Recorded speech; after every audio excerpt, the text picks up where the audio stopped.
আমাদের কোরবানির উদ্দেশ্য যদি হয় সমাজের মানুষের সামনে নিজের ইজ্জত রক্ষা করা, প্রতি বছর কোরবানি দেই, এবছর না দিলে মানুষ কি বলবে, বাচ্চারা কার মুখের দিকে চেয়ে থাকবে, আত্মীয় স্বজন, নতুন আত্মীয় স্বজন কি মনে করবে, এ সকল উদ্দেশ্য যদি আমাদের কোরবানির পেছনে কাজ করে, তাহলে সেই কোরবানি আল্লাহর কাছে মাকবুল বা গ্রহণযোগ্য কোনো কোরবানি হবে না।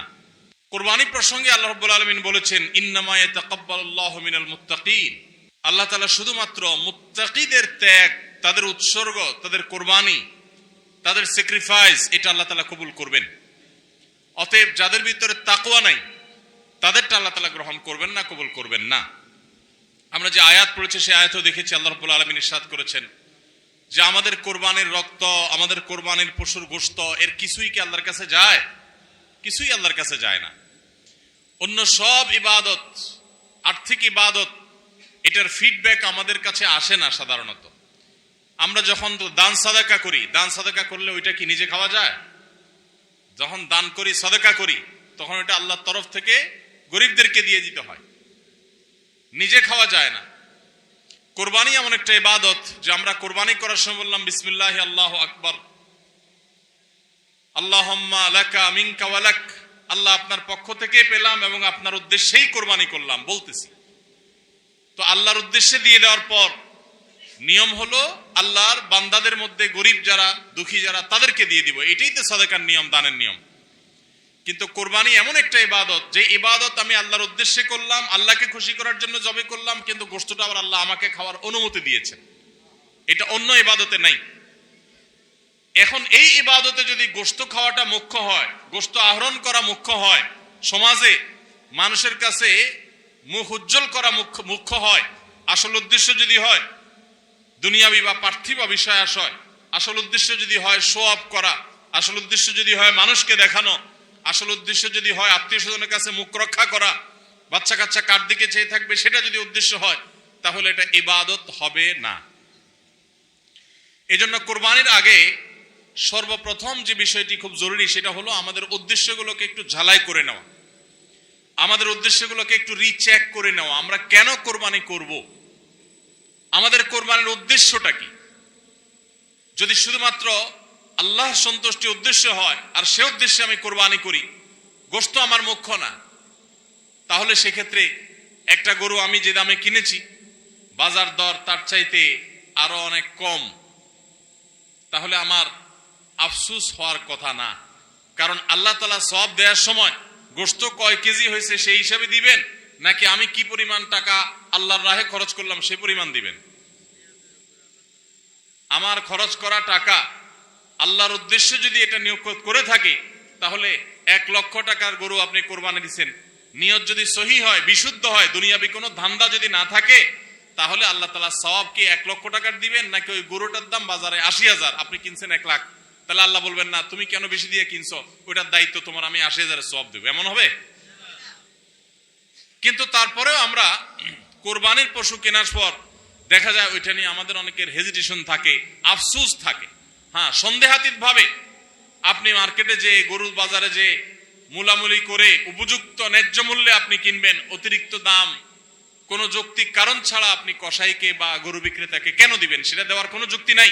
আপনি অবশ্যই মূলামূলি করে ন্যায্য মূল্যে কেনার চেষ্টা করবেন, কিন্তু কেনার পর এর দাম কত হইলো না হইলো, গোশত কয় কেজি হলো, পার কেজি কত পড়লো, তাতে লস হলো না লাভ হলো, এগুলা সবগুলো প্রমাণ করে যে কোরবানির উদ্দেশ্যে ভেজাল আছে।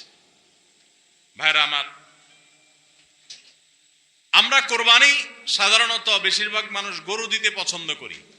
এর অনেক কারণ আছে অবশ্য। আমাদের দেশে ছাগল উৎপাদন হয় খুব কম, নানা কারণে ছাগল উৎপাদনের জন্য আমাদের এই দেশ, পৃথিবীর অনেক দেশে ছাগল অনেক বেশি উৎপাদন করা যায়। বৃষ্টি বাদল এবং ঝড় তুফানের দেশে ছাগল উৎপাদন করা নানা কারণে কঠিন, যার কারণে গরু উৎপাদন বেশি হয়, আমরা গরু কোরবানি বেশি করি। এটা দোষের কিছু না, বরং এটা স্বাভাবিক। কিন্তু আমাদের অনেকের হয়তো গরু কোরবানি করার মতো সাধ্য নাই, ছাগল কোরবানি করার সাধ্য আছে। তারপরও দেখা যায় হাওলাত বরাত করে হলেও গরু কোরবানি দেই। কেন? কারণ ছাগল কোরবানি দিলে আশেপাশে মানুষ কি বলবে? এরকম জিনিস আমাদের মধ্যে আছে না নাই? যে এত বড় লোক মানুষ, এতদিন তো জানতাম পয়সা কড়ি আছে, উনি আবার ছাগল কোরবানি দিল, তাহলে চোখ মুখ মানুষের সামনে কেমনে দেখাবে?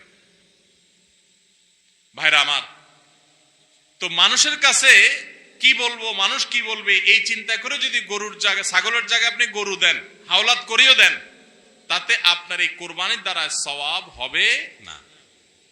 ভাইরা আমার, সবচেয়ে বেশি নিয়তের মধ্যে ভেজাল থাকে যেই ইবাদতে, তার নাম কোরবানি। অন্য কোন ইবাদতে নিয়তের মধ্যে ভেজাল এত বেশি থাকে না, কোরবানিদের মধ্যে নিয়তের ভেজাল যত বেশি থাকে। কারণ কি? কারণ হলো ওই যে কোরবানি করার পর এটার ফিডব্যাক, এটার উপকারিতা, গোশতগুলো, এগুলো সব নিজেই ভোগ করে মানুষ, আপনার কাছে আবার ফিরে আসে। এই জন্য নিয়তের মধ্যে ভেজালের সম্ভাবনা অনেক বেশি থাকে। ভাইরা আমার, আমাদের প্রিয় নবী সাল্লাল্লাহু আলাইহি সাল্লাম তিনি কিন্তু গরু কিংবা ওঁট দিয়ে কোরবানি দেন নাই। এর মানে এইটা না যে গরু বা ওঁট দিয়ে কোরবানি দিলে সওয়াব কম হবে, এটা না। উদ্দেশ্য হলো যে ছাগল, দুম্বা, ভেড়া এরকম ছোট পশু দিয়ে কোরবানি তিনি দিয়েছেন, সাহাবায়ে কেরাম অনেকে দিয়েছেন। এখনকার মিডল ইস্টের মানুষ শতকরা বোধহয় 90-95 জন মানুষ হবে, বা আরো বেশি সংখ্যক মানুষ হবে, প্রায় সবাই, তারা কিন্তু ছাগল, দুম্বা বা ভেড়া এই ছোট পশু দিয়ে কোরবানি দেয়।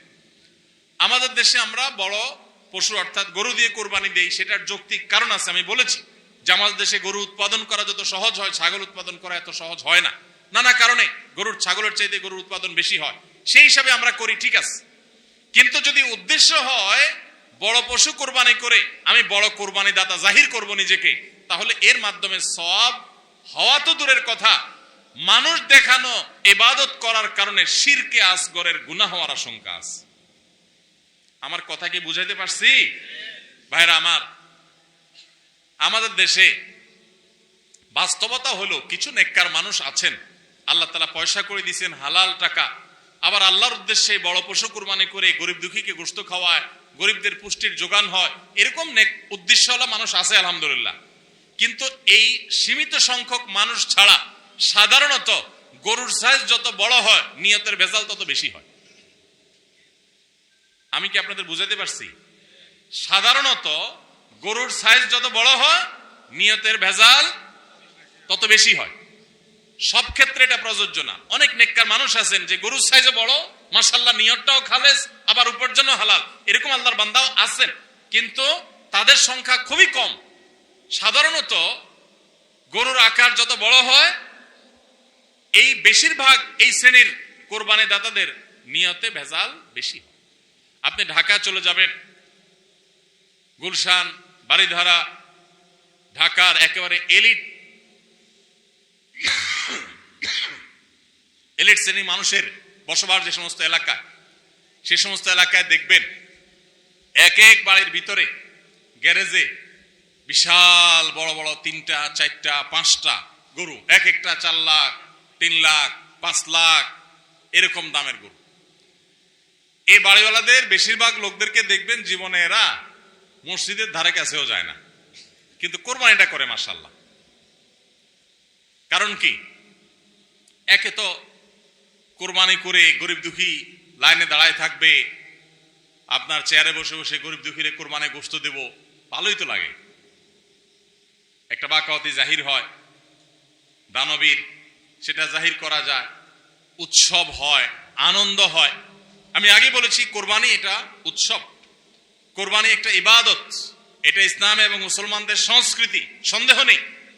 কিন্তু সব কিছুর উপরে ইবাদতের মানসিকতা প্রাধান্য থাকতে হবে। কারণ ইব্রাহিম আলাইহিস সালাম যে কোরবানি করেছিলেন সেই কোরবানি মূলত আল্লাহর নির্দেশ পালনার্থে করেছিলেন। তিনি মূলত আল্লাহর কাছে প্রমাণ করেছেন বা আল্লাহর কাছে প্রকাশ করেছেন যে আল্লাহ যত আদেশ করেন, যত নিষেধ করেন সব তিনি মানবেন।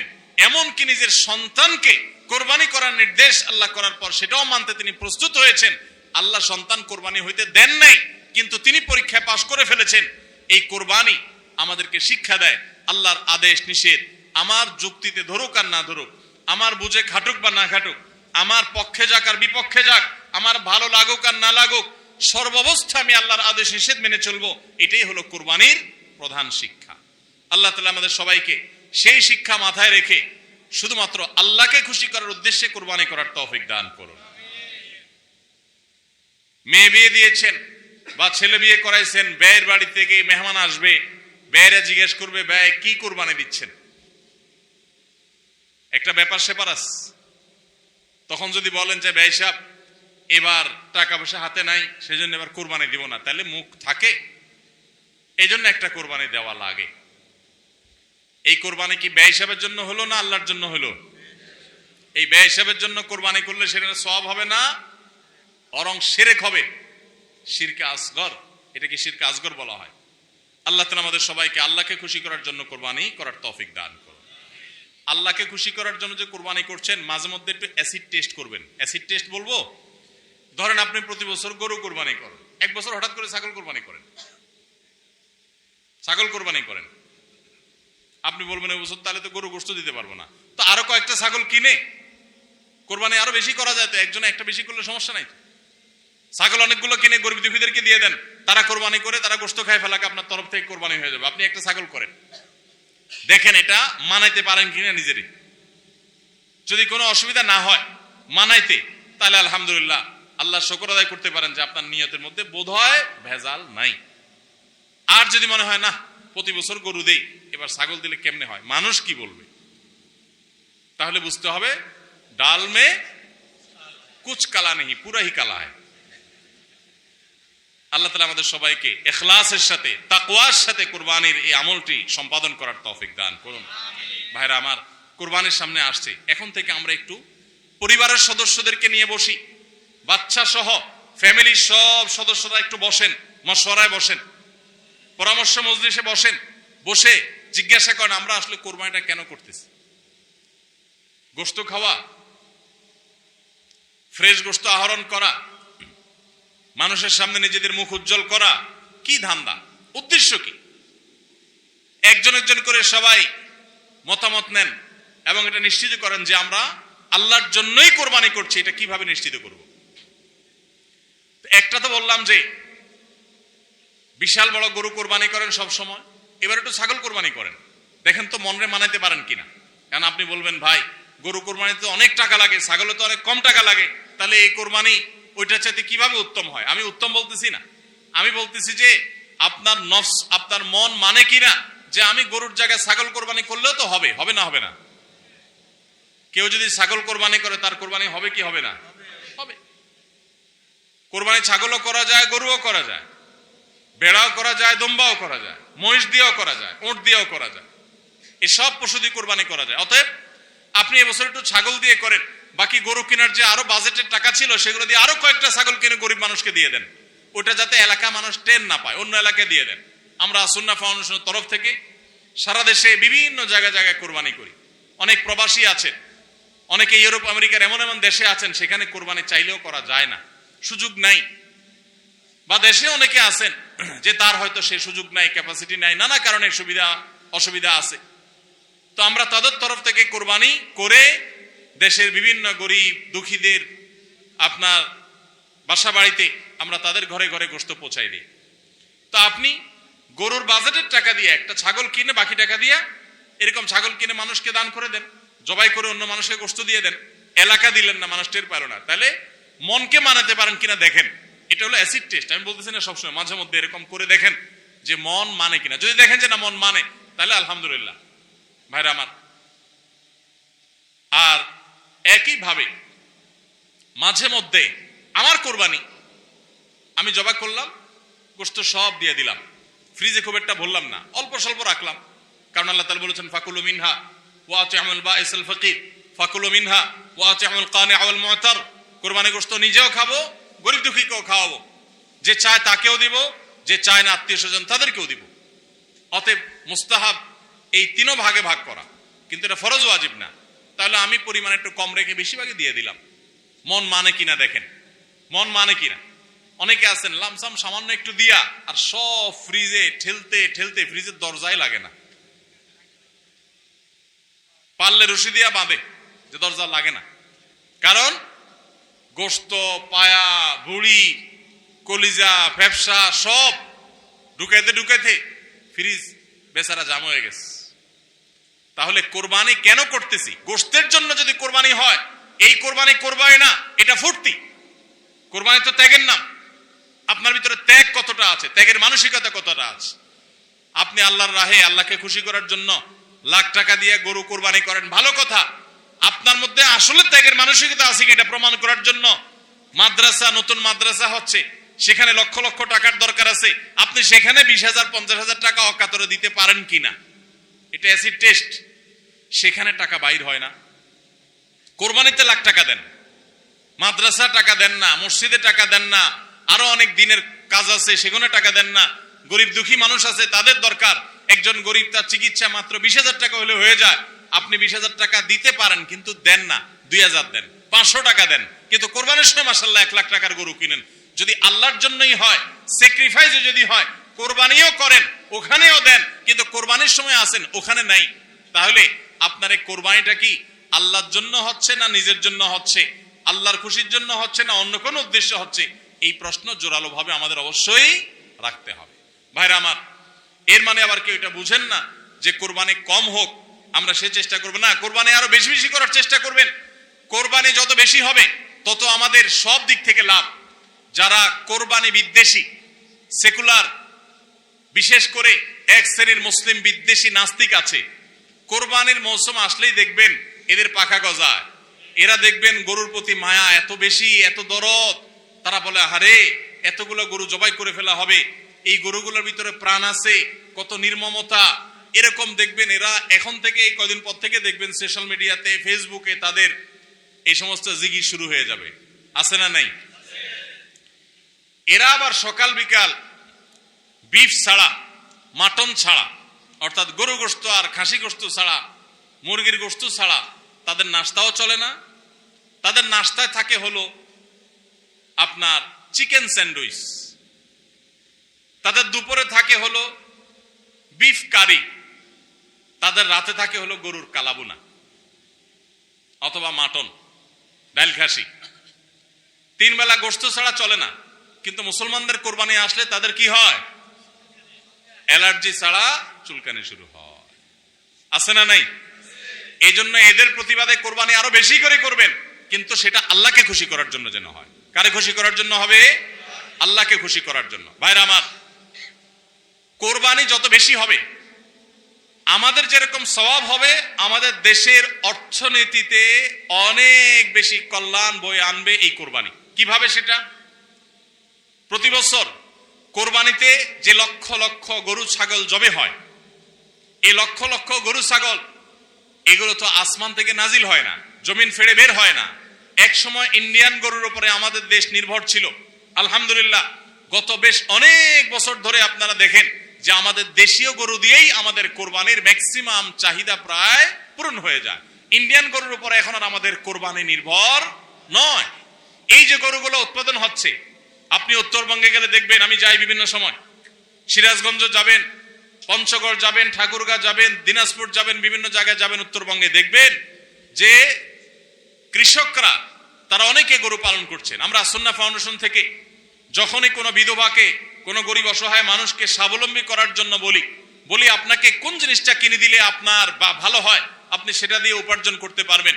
বেশিরভাগ বিধবারা, বেশিরভাগ অসহায় মানুষেরা তারা বলে একটা গরুর বাছুর কিনে দেন, একজোড়া ছাগল কিনে দেন, তাহলে এগুলো আমি সারা বছর বড় করব। এগুলো বড় করতে আমার কোনো ঝামেলা নাই, দোকানদারি করা অনেক ঝামেলার কাজ, চ্যালেঞ্জের কাজ, বাকি চলে যায়, টাকা তোলা যায় না, এগুলো সহজ। এই বাছুরটাকে আমি ঘাস খাওয়ায় বড় করব, কোরবানি মৌসুম আসলে এই 20,000 30,000 টাকা দিয়ে কিনা বাছুরটা আমি 70,000 80,000 টাকা বিক্রি করব, ডাবল হয়ে যাবে, আমার লাভ হবে। তাদের জন্য এটা সহজ।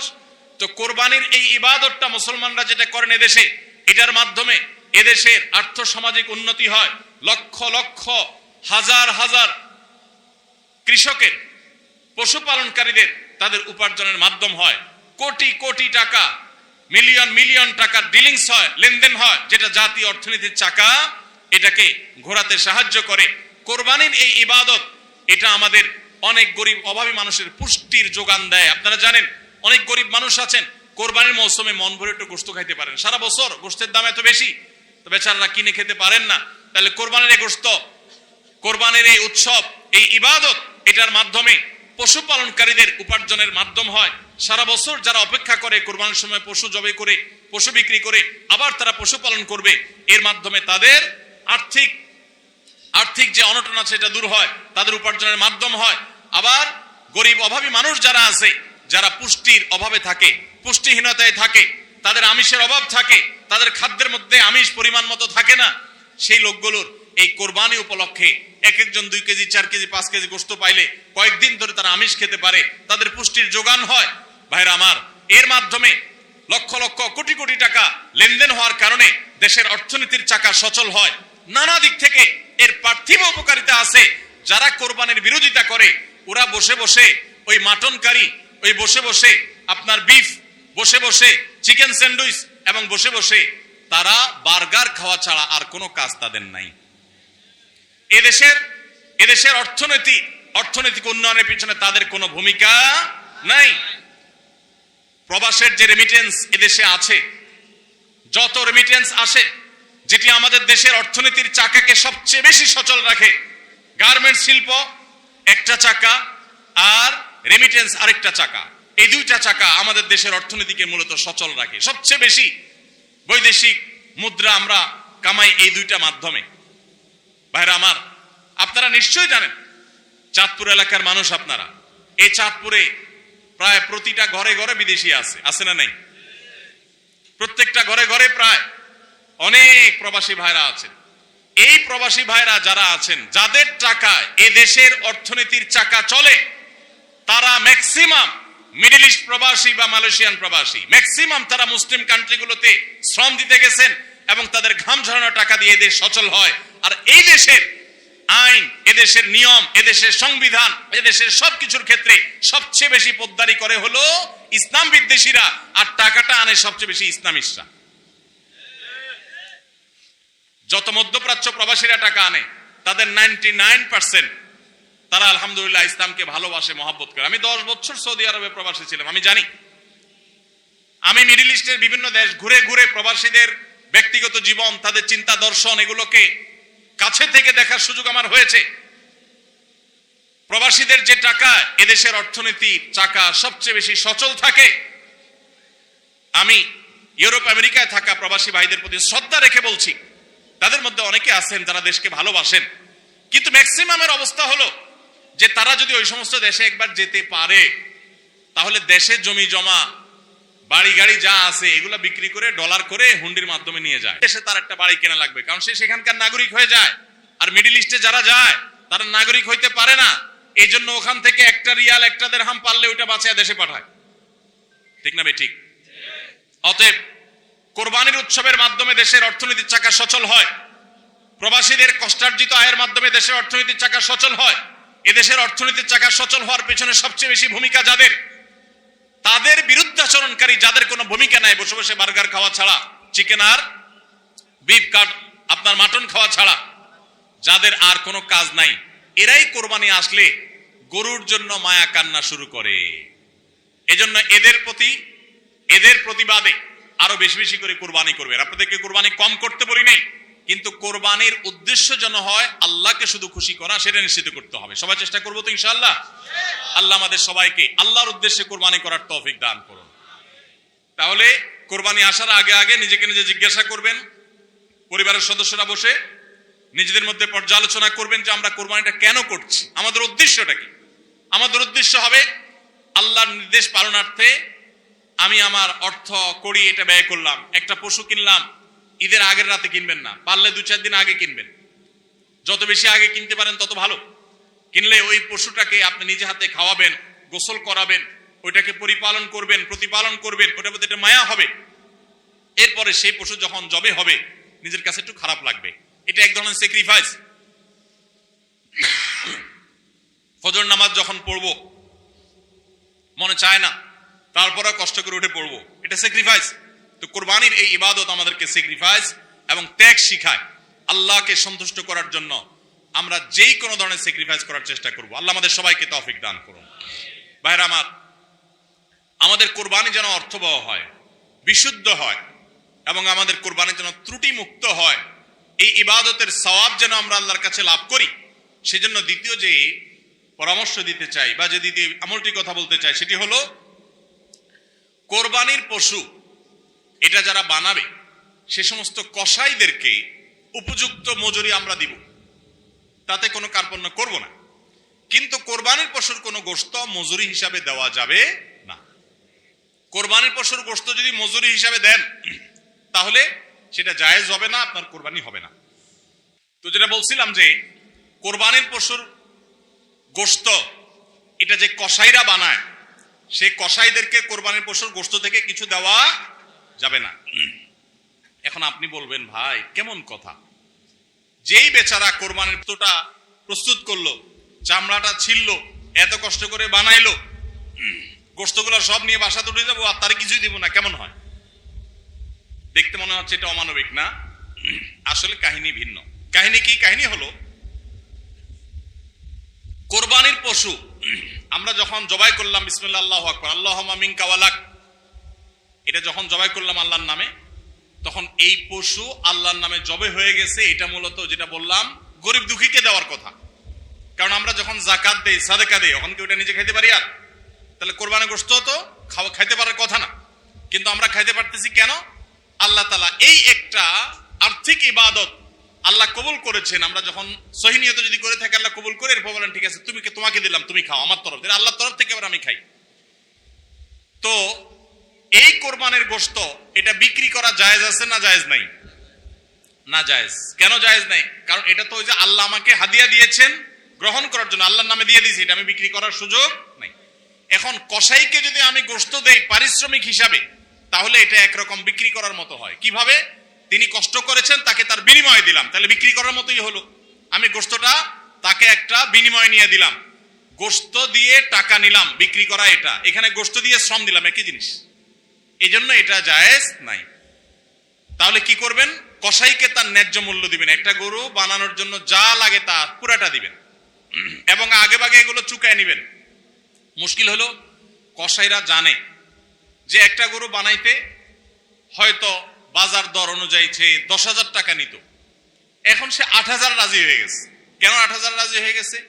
কারণ সে জানে তার সাথে আরো যে 3-4 জন থাকবে, সবাইরে আপনি কমপক্ষে এই 4 জনকে যদি 2 কেজি করে বা 3 কেজি করে গোশত দেন, তাহলে 3-4 12 কেজি হবে।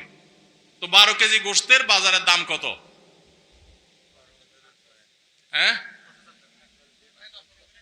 তাহলে চিন্তা করবে সে যে আমার তো এই দিক দিয়ে 2,000 টাকা ছাড় দিলাম আর পাইলাম তার চাইতে আরো অনেক বেশি। এই জন্য কসাই কম টাকা রাজি হয়ে যাবে। কসাইকে এই জন্য আগে ভাগে বলে দিবেন, শুনেন, কথা শুনেন ভালো করে, গোশত কিন্তু আপনাকে এক পিছু দেব না, আপনি কত নিবেন সেটা আপনি চুকান, আমার খাটলে নেব, না হলে অন্য কসাইয়ের সাথে আলাপ করবো, কিন্তু আগে মাথায় এটা রাখেন আপনারা কিন্তু আমি গোশত দেব না, টাকা যা নেওয়ার নিবেন। নবী করিম সাল্লাল্লাহু আলাইহি সাল্লাম আলী রাদিয়াল্লাহু আনহুকে এটা বলে দিয়েছেন, কোরবানি করার সময় বলে দিয়েছেন, দেখো কসাইকে কিন্তু কোরবানির গোশত দিবা না। কোরবানির গোশত শুধু না, কোরবানির পশুর কোনো কিছু বিনিময় সে দিবা, তাকে টাকা দিবা আলাদা, যত টাকা লাগে সেটা দিবা, গোশত দিবা না, তাহলে বিনিময় হয়ে যাবে, এটা জায়েজ হবে না, তোমার কোরবানি হবে না। এই জন্য ভাইরা এই জিনিসটা আমাদের সাবধান থাকতে হবে, কসাইকে কোরবানির গোশত বিনিময় হিসাবে দেওয়া যাবে না।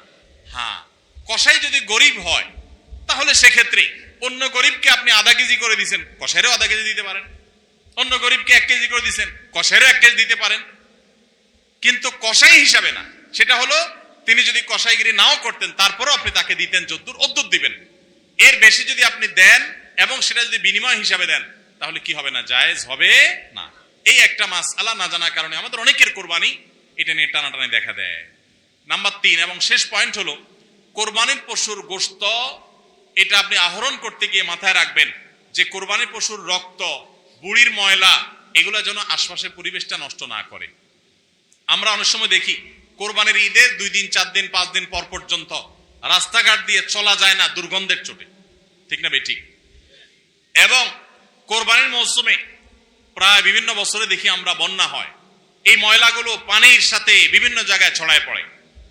বিশেষ করে আমাদের বাইরে আশেপাশে রাস্তাঘাট দিয়ে পথচারীরা যখন চলে, আপনার কোরবানির পশুর দুর্গন্ধ, এটার ময়লা, রক্ত, এগুলো যদি আশপাশে পরিবেশ নষ্ট করে, মানুষের নাক ধরে, মানুষ অসুস্থ হয়, নানা রকমের রোগ তৈরি হয়, এখান থেকে নানা রকম রোগবালাই ছড়ায় এবং মানুষের কষ্টের কারণ হয়, তাহলে কোরবানি দিয়ে আপনি সওয়াবের পরিবর্তে গুনাহ হওয়ার আশঙ্কা আছে। এই জন্য নিজ দায়িত্বে আমার পশুর কোরবানির রক্ত গর্ত করে এমন ভাবে কোরবানি করব যে সব গর্তে চলে যাবে এবং মাটি চাপা দিয়ে দিব এবং পানি দিয়ে এমন ভাবে পরিষ্কার করে দিব ব্লিচিং পাউডার ইত্যাদি দিয়ে এমন ভাবে পরিষ্কার করব যাতে করে আশপাশে কোনো মানুষের কষ্ট না হয়। অনেকে আছেন কোরবানির বুড়ি ময়লাগুলা যেখানে সেখানে ফেলে দিয়ে রাস্তার পাশে উনি বুড়িটা নিয়ে চলে গেছেন। এটা কোনো ভালো মুসলমানের কাজ না, এটা ফাসেক মানুষের কাজ। নবী করিম সাল্লাল্লাহু আলাইহি সাল্লাম ঈমানের শাখা বলতে গিয়ে বলেছেন ইমাতাতুল আযা আনিত তরিক, ঈমানের একটা শাখা হলো রাস্তায় এমন কিছু যদি কেউ কষ্ট ফেলে রাখে যেটাতে আরেকজনের কষ্ট হয়, সেটা আপনি আরেকজন ফেললে আপনি সরাই দিবেন, এটা হলো ঈমানের দাবি। আর আপনি নিজে যদি ফালান সেই জিনিসটা, যে জিনিসটা মানুষের কষ্ট হয়, তাহলে এটা তো কুফরির অঙ্গ হবে। কথা কি বুঝাইতে পারছি? আমরা অনেকে কোরবানি করি কিন্তু এই জিনিসগুলো খেয়াল করি না যে আমার কোরবানিটাকে অনর্থক করে দিতে পারে, অর্থহীন করে দিতে পারে, সওয়াবের পরিবর্তে গুনাহ হতে পারে। এজন্য কোরবানির পশুর রক্ত, ময়লা, বুড়ির ময়লা, এই সবগুলোকে আমরা নিজ দায়িত্বে একেবারে পরিষ্কার করে রাখবো। মনে থাকবে তো ইনশাআল্লাহ? আল্লাহ তাআলা আমাদের সবাইকে কোরবানির এই ইবাদতকে আল্লাহকে সন্তুষ্ট করবার উদ্দেশ্যে খালেস এবং বিশুদ্ধ নিয়তে, সহি নিয়তে এবং এই কোরবানিকে আল্লাহ তাআলা বিশুদ্ধ উপায়ে আমাদেরকে সবাইকে সম্পাদন করার তৌফিক দান করুন। আমাদের কোরবানির পশুর রক্ত বা পশুর কোনো কিছু দুর্গন্ধ বা কোনো কিছু, কোনো ময়লা যেন পরিবেশকে দূষিত না করে মানুষের কষ্টের যেন কারণ না হয়। আল্লাহ তাআলা আমাদের সবাইকে সে বিষয়গুলোকে মেনে চলার তৌফিক দান করুন। কে কত ভালো কোরবানি করলেন, কে কত ভালো মুসলমান, দায়িত্বশীল মুসলমান, এটা বোঝা যাবে কোরবানির পর পশু যেখানে কোরবানি করেছেন আশেপাশে কোনো জায়গায় কতটা পরিষ্কার আছে না আছে, এটার উপরে। এটা হলো মিটার, এটা দিয়ে মাপা যাবে যে আপনি মুসলমান, ইসলাম কতটা বুঝছেন। শুধুমাত্র জবাই করলেন আর গোশত খাইলেন ইবাদত হয়ে গেল, এত সোজা না। আল মুসলিমু মান সালিম আল মুসলিমুনা মিন লিসানিহি ওয়া ইয়াদিহি, যার হাত মুখ দ্বারা অন্য মুসলমান নিরাপদ থাকে সেই মুসলমান। আপনার জবাই করা পশুর রক্ত, এটার গন্ধ কয়দিন পরে ছড়াচ্ছে, শুকায় রক্ত গন্ধ বাইর হয়েছে, ময়লা আছে সেগুলোর গন্ধ বাইর হয়েছে, তা অন্য মানুষের কষ্ট হচ্ছে, আপনি মুসলমান হতে পারলেন না, আপনার এটা ইবাদত হলো না। এই জন্য এই একটা বিষয় মনে হতে পারে ছোট্ট বিষয়, এই ছোট্ট বিষয়টাই কিন্তু আমাদের ইবাদতকে নষ্ট করে দিতে পারে। আমরা সবাই খেয়াল করবো তো ইনশাআল্লাহ। আল্লাহ তাআলা আমাদের সবাইকে আমল করার তৌফিক দান করুন। জাযাকুমুল্লাহ খাইর।